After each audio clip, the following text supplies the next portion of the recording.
আমার আজকের ভিডিওতে যে রেসিপিটি শেয়ার করেছি সেটা 6 মাস থেকে 8 মাসের বাচ্চাদের প্রথম সলিড খাবার হিসেবে দিতে পারবেন। প্রথমে একটা গাজরের অর্ধেকটা ভালোভাবে ক্লিন করে নিয়ে স্কিনটা ফেলে দিয়েছি।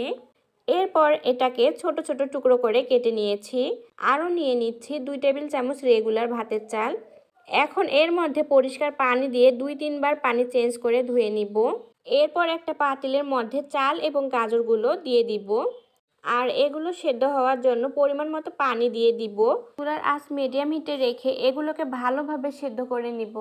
তো ফিরে আসলাম চাল এবং গাজর সেদ্ধ হওয়ার পর। আমার চাল এবং গাজরগুলো খুব ভালোভাবে সেদ্ধ হয়ে গিয়েছে।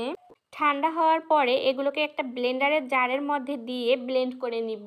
বাট অনেকে আছেন যারা বাচ্চাদেরকে ব্লেন্ড করা খাবার খাওয়াতে চাচ্ছেন না, তারা একটা আলু ম্যাশার বা ডাল ঘুটনি দিয়ে ম্যাশ করে নেবেন।